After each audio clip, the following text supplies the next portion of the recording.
Why does it feel reassuring, maybe even secretly pleasurable, to believe that a definable monster is gathering right at the border, waiting to destroy our way of life? That sounds entirely backwards. We do. But there is a strange gravity to paranoia. A world with a monster at the gates is a world that suddenly makes sense. It gives free-floating anxiety a face. And most dangerously, it gives us a convenient excuse for the terrible things we might be willing to do in the name of security. I am YY. Welcome to Critical Animal, where Critical Bear asks the questions that make dinner parties uncomfortable, and I try to answer them. Today, we are looking at the architecture of that paranoia.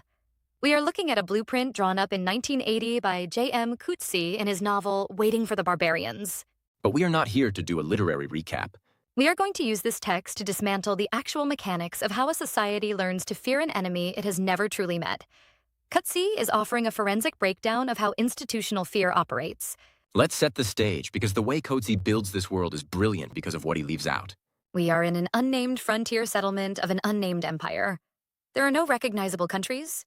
It is just endless frontier dust, cartloads of apricots, and long afternoon siestas.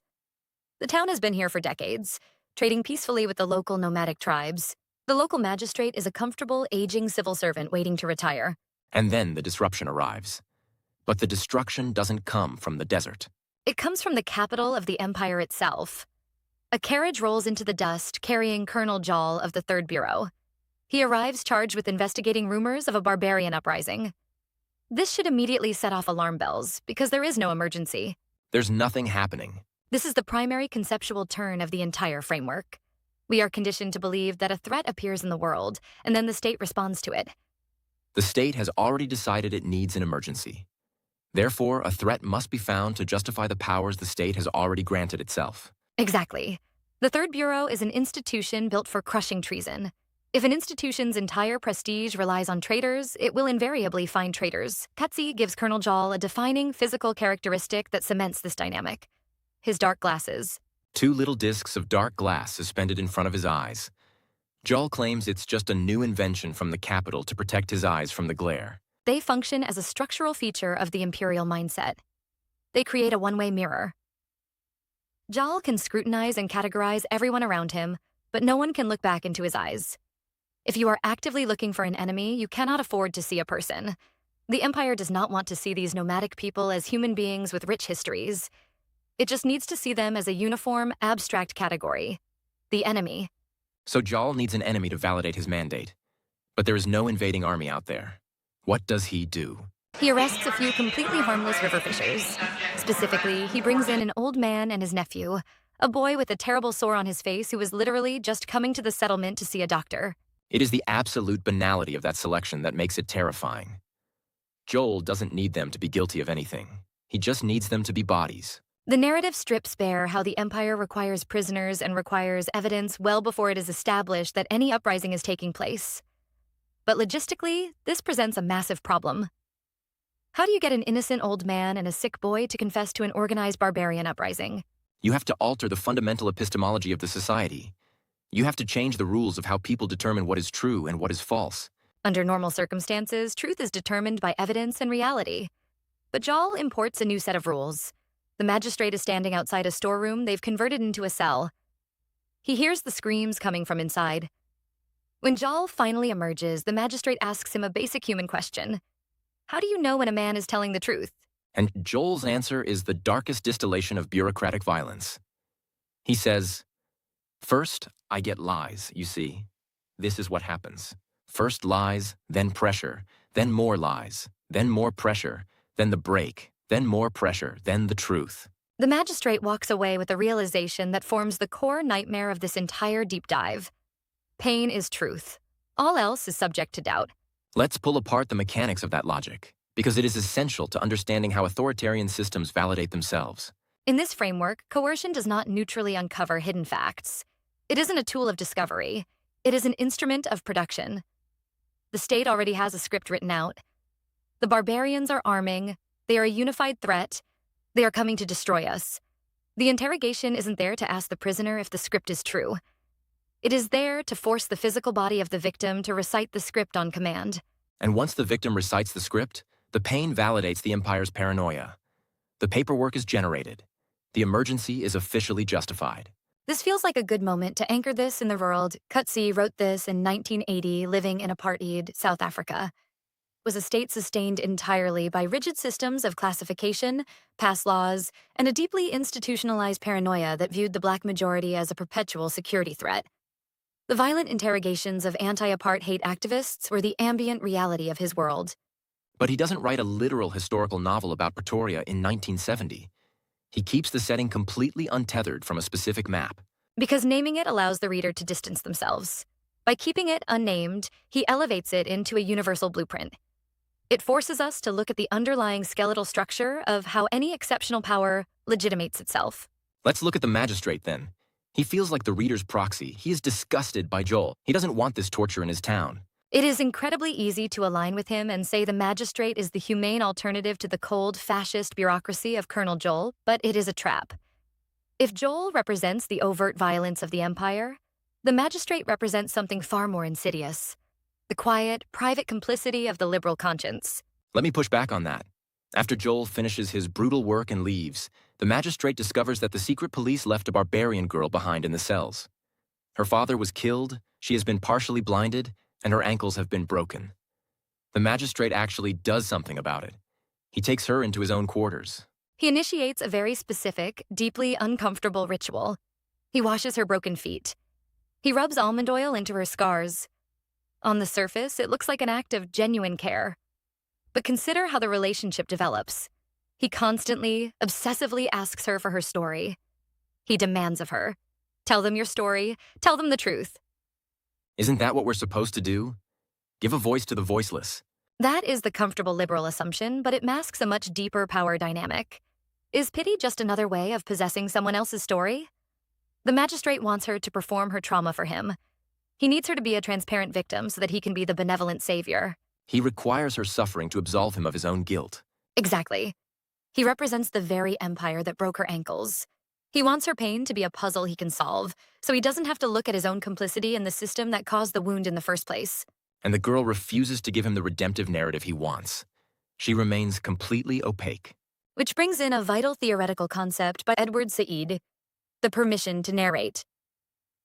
Said argued that authority over a story is itself a form of profound political power.